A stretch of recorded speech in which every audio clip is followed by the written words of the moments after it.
Just gone up this steep bank, take me to the edge of the North Yorkshire National Park, and from there it's a downhill run to Helmsley, and that's where lunch is going to be. At the top now, here we go.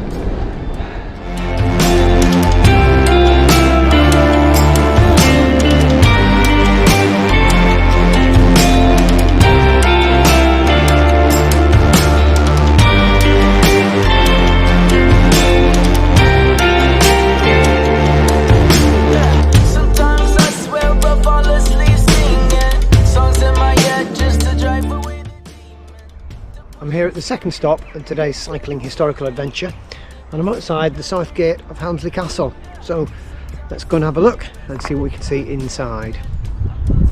See, the moat is quite deep. Look up, foreboding walls high above.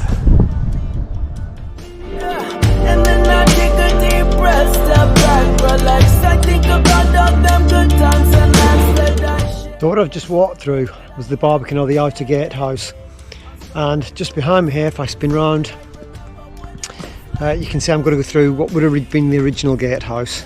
The outer gatehouse was added in the 13th century just as an extra line of defence. If we look down here, there's another ditch or moat that attackers would have to get through even after they'd captured the Barbican. Just walk across the bailey over to this part in the corner. This is where the kitchens would have been.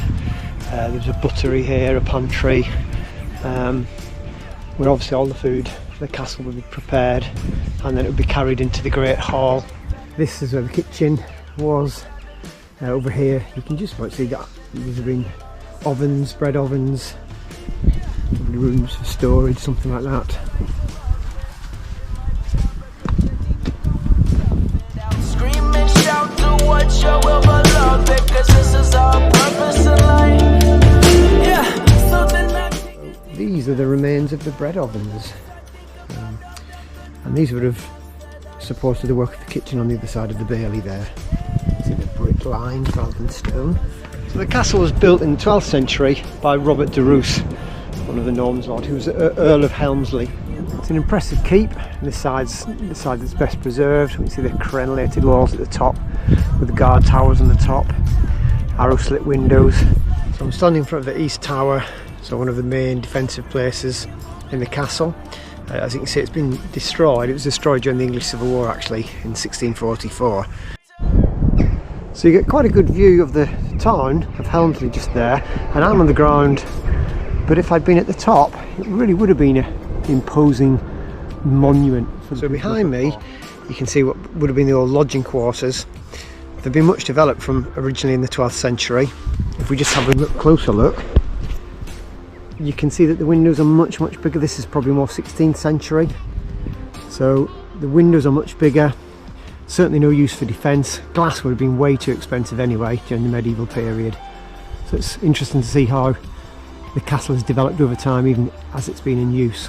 This is the west tower where the lord and his wife and entourage would have stayed, so it's not really big on the ground floor, but if we look around and up you can see all the different, on the first floor, fireplace, fireplace, fireplace. So at least 3 floors above, and all of these more modern Tudor style windows.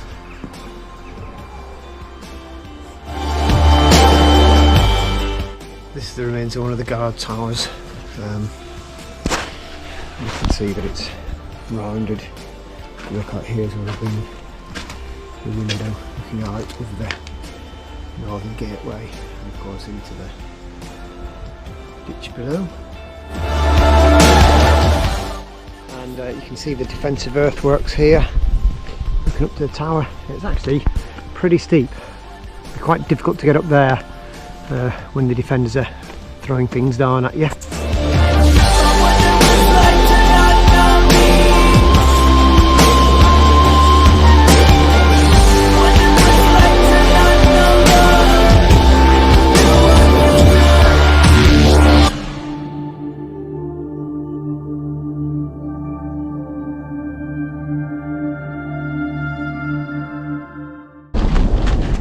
Oh, this looks like fun. Oh. The downside, We're going into a lovely little valley like that. You've got to come up the other side at 25%. Whew. After all the hard work, the view from the top's good though.